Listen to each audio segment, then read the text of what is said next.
आप कॉन्स्टिट्यूशन की किताब लेके घूम रहे हैं, इसकी क्या खास वजह है? क्योंकि ये कॉन्स्टिट्यूशन खतरे में है। श्रमिकों को लेकर एक महत्वपूर्ण बयान आया है। बिहार या अगर हम यूपी की बात करें, वहां से पंजाब में अगर वो आते हैं तो उनको ये जो हक है ये नहीं मिलने चाहिए। श्रमिक का मुद्दा क्या है? सारे कानून कमजोर किए गए हैं श्रमिकों को सुरक्षित रखने के लिए। जो पिछले 70 सालों से कानून बनाए गए थे, कानून था, एक सामाजिक सुरक्षा का प्रावधान था, उसको कमजोर किए गए हैं। आपको लगता है कि कांग्रेस को 400 पार ने उलझा दिया और स्ट्रैटेजी कुछ और रही? तो प्रधानमंत्री कहते हैं 400 पार, हमने भी गारंटी दी है 400 पार की, पर वो 400 क्या है? श्रमिकों के लिए 400 रुपया न्यूनतम मजदूरी दर, वो होना जरूरी है। What brings you to Punjab? You know, in 2004, the entire election process was for 20 days. And this time it's taken 42 days. Only the election commission can explain why. Congress की बात करें तो 10 साल सत्ता में रही है। इन 10 साल में आपको क्या लगता है वो 5 जो मुख्य बदलाव लाए हैं पंजाब में कांग्रेस, वो क्या रहे? नारी न्याय, युवा न्याय, श्रमिक न्याय, किसान न्याय और हिस्सेदारी न्याय को लेकर पंजाब के लिए सबसे बड़ा महत्वपूर्ण मुद्दा है किसान का। सरकार बनेगी तब किसानों को कानूनी एमएसपी, कानून के आधार पर एक कानून बनाएंगे, लोकसभा राज्यसभा में पारित होगा और एमएसपी तय किया जाएगा। कर्जा माफ 2008 में हुआ था, करीब 5 लाख किसान लाभान्वित हुए थे पंजाब में। पिछले 10 साल में अगर आप देखें, 21 पूंजीपतियों का 16 लाख करोड़ रुपया कर्जा माफ हुआ है। कुछ सवाल नहीं उठाए गए। जो स्वास्थ्य बीमा, जो चिरंजीवी योजना थी, हमारे राजस्थान के सरकार ने उसको लागू किया था। 25 लाख माने 25 लाख 25 लाख रुपए का इलाज मुफ्त में दिया जाएगा अस्पतालों में। जो लोग हैं आपसे सवाल कर रहे हैं, इन वादों के लिए बजट कहाँ से आएगा? 16 लाख करोड़ रुपया कर्जा माफ हुआ, वो बजट कहाँ से आया? वो कर्जा माफ क्यों किया गया? कंपनियों का टैक्स रेट घटाया गया। आप देखिए ना, अभी जो टैक्स भर रहा है वो मध्य वर्ग के लोगों ही भर रहे हैं, आप भर रहे हैं, मैं भर रहा हूँ, पर कंपनियां तो ज़्यादा भर नहीं रही हैं। प्रधानमंत्री ने बोला था कि कांग्रेस मुक्त होगी, लेकिन अब कांग्रेस युक्त हो गई है। तो पंजाब में भी ये बहुत बड़ा एक विभाजन देखा गया, जिसकी शायद कुछ लोगों ने कल्पना करी थी और कुछ ने नहीं करी थी। जो पंजाब में एक मुख्य चेहरा पंजाब का, वो भाजपा में चले गए हैं, रवनीत सिंह बिट्टू। हरियाणा में, पंजाब में, महाराष्ट्र में धमकी देकर, डराकर, दबाव में डालकर बीजेपी ने कई कांग्रेस नेताओं को बीजेपी में शामिल करा दिया। तो रवनीत सिंह बिट्टू को आपको क्या लगता है किस कैटेगरी में आते हैं, जो आप कह रहे हैं? वो धमकी दिया होगा, डराया होगा। बिट्टू की पहचान क्या है? कांग्रेस पार्टी, और कांग्रेस पार्टी को ऐसा धोखा दिया। और वो एकमात्र ऐसे व्यक्ति नहीं है, ऐसे कई लोग हैं जो डर कर, उनको डराया गया और वो डर गए। लुधियाना 3Ws के लिए बहुत प्रचलित है, वो है व्हील, वूल और वीट। तो इसके मद्देनजर लुधियाना और पंजाब में कांग्रेस पार्टी की क्या नीति है? नोटबंदी का नकारात्मक असर ज़्यादातर एमएसएमई क्षेत्र में पड़ा, जो लुधियाना और अमृतसर और बटाला और जलंधर जैसे शहरों में है। राहत जो मिल रहा है सिर्फ बड़े उद्योगपतियों को, बड़े पूंजीपतियों को। आज 10 साल मोदी सरकार की नीयत और मोदी सरकार की नीतियों के कारण 21 ऐसे पूंजीपति हैं जिनके पास इतना धन इकट्ठा हो गया है। इनका सबसे बड़ी समस्या इस संविधान से ये है कि जो आरक्षण का प्रावधान है अनुसूचित जाति, अनुसूचित जनजाति और ओबीसी वर्गों के लिए, वो नहीं चाहते। इंडिया में क्या है? INDIA, ये आई निकाल दीजिएगा, ईमानदारी, NDIA रख गया, बीच का आई निकाल दीजिएगा, इंसानियत, तो क्या रह गया? NDA। तो इंडिया माइनस इंसानियत माइनस ईमानदारी इज इक्वल टू NDA। नमस्कार, द समर न्यूज में आप सबका स्वागत है। आज हमारे साथ हैं कांग्रेस के वरिष्ठ नेता Shri Jairam Ramesh. Welcome to Punjab sir. My first question for you is, what brings you to Punjab? Well, obviously the elections, which are going to be held on the 1st, the final phase of the 7-phase elections, which is dragged on for 42 days. You know, in 2004, the entire election process was for 20 days. And this time it's taken 42 days. Only the election commission can explain why. तो क्या guarantee देके जाते हैं आप पंजाब की जो जनता है उनको क्या वादे देते हैं, आप क्या 5 मेन गारंटी देखें। देखिए, अगर कांग्रेस की बात करें तो 10 साल सत्ता में रही है। मेरा सवाल आपसे ये है कि इन 10 साल में आपको क्या लगता है वो 5 जो मुख्य बदलाव लाए हैं पंजाब में कांग्रेस, वो क्या रहे? नहीं, जो हम गारंटी दे रहे हैं इस चुनाव के संदर्भ में, वो नारी न्याय, युवा न्याय, श्रमिक न्याय, किसान न्याय और हिस्सेदारी न्याय को लेकर पंजाब के लिए सबसे बड़ा महत्व मुद्दा है किसान का मुद्दा। किसान आंदोलन हुआ, कई किसान संगठन उसमें उन्होंने भाग लिया, 700 किसान शहीद हुए, और अंत में 19 नवंबर 2021 को प्रधानमंत्री को वो 3 काले कृषि कानून थे जिनका विरोध कर रहे थे, उन्होंने वापस लिया। वापस लेते समय उन्होंने कुछ आश्वासन भी दिए थे। उन्होंने कहा था, जो मांग है किसान संगठनों का मांग, कि एमएसपी को लीगल दर्जा मिलना चाहिए, लीगल गारंटी मिलना चाहिए। प्रधानमंत्री ने उस पर कुछ नहीं कहा। गारंटी कांग्रेस पार्टी अभी गारंटी दे रही है, जब इंडिया गठबंधन की सरकार बनेगी तब किसानों को कानूनी एमएसपी, कानून के आधार पर एक कानून बनाएंगे, लोकसभा और राज्यसभा में पारित होगा और एमएसपी तय किया जाएगा। और किस आधार पर एमएसपी तय किया जाएगा? स्वामीनाथन आयोग की सिफारिश, जो संपूर्ण खेती की लागत होती है उसको 1.5 गुना बढ़ाकर 1.5 टाइम्स उसके स्तर पर तय किया जाएगा। हमने दूसरा गारंटी जो दिया है, बहुत महत्वपूर्ण गारंटी है कर्जा माफ़ी का। तो जब कर्जा माफ़ 2008 में हुआ था, करीब 5 लाख किसान लाभान्वित हुए थे पंजाब में। पिछले 10 साल में अगर आप देखें, 21 पूंजीपतियों का 16 लाख करोड़ रुपया कर्जा माफ़ हुआ है। कुछ सवाल नहीं उठाए गए, पर जब किसान संगठन कहते हैं कि कर्जा माफ़ होना चाहिए, प्रधानमंत्री कुछ कहते नहीं हैं। तो हमने गारंटी दी है कि किसान को एक कर्जा माफ़ आयोग का गठन किया जाएगा और वो तय करेगा कि पंजाब अलग अलग राज्यों में किन किन किसानों का कितना कर्जा माफ़ किया जाएगा।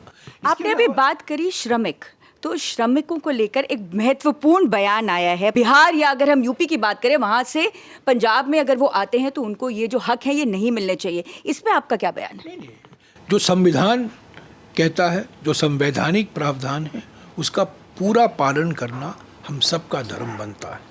प्रधानमंत्री बिल्कुल ध्यान हटाने की कोशिश करते रहते हैं, अलग अलग मुद्दों पर जाते हैं। असली मुद्दा जो मैंने कहा, श्रमिकों को आपने बात की, श्रमिक का मुद्दा क्या है? सारे कानून कमज़ोर किए गए हैं श्रमिकों को सुरक्षित रखने के लिए। जो पिछले 70 सालों से कानून बनाए गए थे, कानून था, एक सामाजिक सुरक्षा का प्रावधान था, उसको कमज़ोर किए गए हैं। असंगठित क्षेत्र में जो लोग काम करते हैं उनके लिए तो कुछ प्रावधान नहीं किया गया है। और हमने वादा किया है, कांग्रेस पार्टी ने वादा किया, ये 400, जब प्रधानमंत्री कहते हैं 400 पार, हमने भी गारंटी दी है 400 पार की। पर वो 400 क्या है? श्रमिकों के लिए 400 रुपया न्यूनतम मजदूरी दर, वो होना ज़रूरी है, वो हम गारंटी दे रहे हैं। 400 पार की बात करें तो आपको लगता है कि कांग्रेस को 400 पार ने उलझा दिया और स्ट्रैटेजी कुछ और रही थी? हमारा 400 पार है, हर श्रमिक को 400 रुपया न्यूनतम मजदूरी मिलना चाहिए। रोजगार गारंटी कानून के तहत और कोई परियोजना हो, मिनिमम वेज जो कहा जाता है, वो इस आधार पर तय करना चाहिए कि 400 रुपया न्यूनतम श्रमिकों को मिलना चाहिए हर दिन। प्रधानमंत्री ने उस पर कुछ कहा नहीं है। और हमने ये भी कहा है कि जो स्वास्थ्य बीमा, जो चिरंजीवी योजना थी, हमारे राजस्थान की सरकार ने उसको लागू किया था। 25 लाख माने 25 लाख रुपए का इलाज मुफ्त में दिया जाएगा अस्पतालों में। यही तो हमने वादा किया है श्रमिकों के लिए। तो इन वादों के लिए बार बार एक ही चीज़ को लेकर जो लोग हैं आपसे सवाल कर रहे हैं, इन वादों के लिए बजट कहाँ से आएगा? ये जो 16 लाख करोड़ रुपया कर्जा माफ़ हुआ, वो बजट कहाँ से आया? वो कर्जा माफ़ क्यों किया गया? कंपनियों का टैक्स रेट घटाया गया। आप देखिए ना, अभी जो टैक्स भर रहा है वो मध्य वर्ग के लोगों ही भर रहे हैं, आप भर रहे हैं, मैं भर रहा हूँ, पर कंपनियाँ तो ज़्यादा भर नहीं रही हैं। कंपनियों का जो हिस्सा है हमारे इनकम टैक्स कलेक्शन में, वो घटता जा रहा है। मैंने कहा है किसी पर टैक्स का बोझ नहीं बढ़ेगा। यही सवाल 2004 में हमसे पूछा गया था कि रोज़गार गारंटी परियोजना कानून लागू करने के लिए पैसा कहाँ से आया? आर्थिक विकास से आया।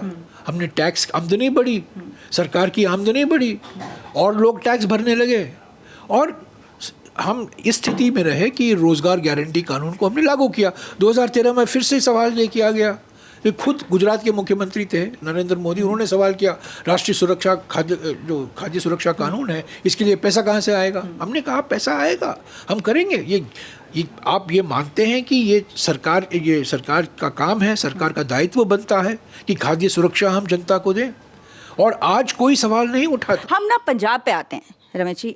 मैं आपसे जो एक बहुत ख़ास सवाल पूछना चाहती हूँ, आपने अभी कहा भी कि प्रधानमंत्री ने बोला था कि कांग्रेस मुक्त होगी, लेकिन अब कांग्रेस युक्त हो गई है। तो पंजाब में भी ये बहुत बड़ा एक विभाजन देखा गया, जिसकी शायद कुछ लोगों ने कल्पना करी थी और कुछ ने नहीं करी थी। जो पंजाब में एक मुख्य चेहरा पंजाब का, वो भाजपा में चले गए हैं, रवनीत सिंह बिट्टू, उनके बारे में आपका क्या बयान है? इसको आपको क्या लगता है पंजाब के लोग कैसे देखते हैं? नहीं, देखिए, अभी हरियाणा में, पंजाब में, महाराष्ट्र में धमकी देकर, डराकर, दबाव में डालकर बीजेपी ने कई कांग्रेस नेताओं को बीजेपी में शामिल करा दिया। तो रवनीत सिंह बिट्टू को आपको क्या लगता है किस कैटेगरी में आते हैं, जो आप ये कह रहे हैं? उनको धमकी दिया होगा, डराया होगा, और क्या है। बस कांग्रेस पार्टी ने बिट्टू को क्या नहीं दिया?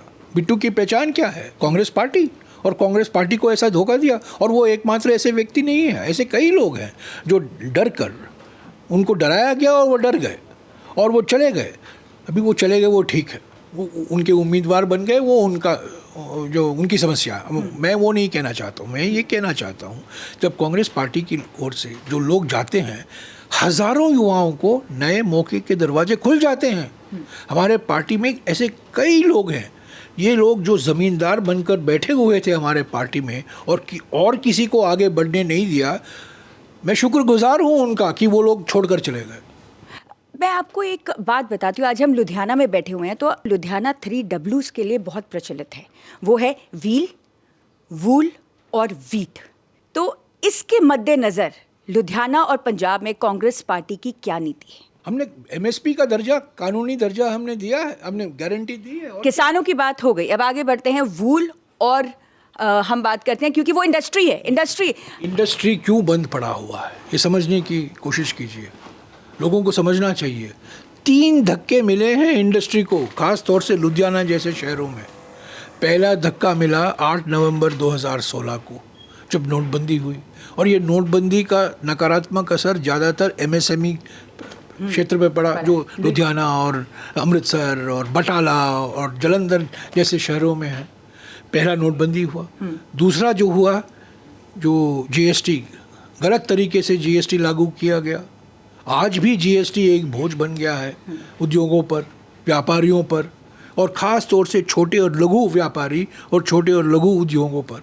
और तीसरी बात, बिल्कुल चीन से जो आयात पर कोई नियंत्रण नहीं लगाया गया, उससे बहुत लाखों में MSME बंद पड़ गए। तो अगर हमें राहत पहुंचाना है, हमने अपने घोषणा पत्र में कहा है, हम नया GST लाएंगे, GST में हम सरल कराएंगे, उसका परिवर्तन करेंगे। दूसरी बात, चीन से आयात पर हम उस पर कुछ नियंत्रण रखा जाएगा। ये जो फ्री इंपोर्ट हो रहा है चीन से, उसको हम बंद करेंगे।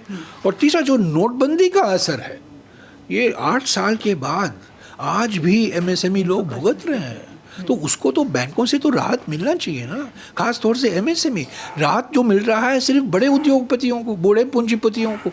आज 10 साल मोदी सरकार की नीयत और मोदी सरकार की नीतियों के कारण 21 ऐसे पूंजीपति हैं जिनके पास इतना धन इकट्ठा हो गया है तो 70 करोड़ भारतवासियों के पास है।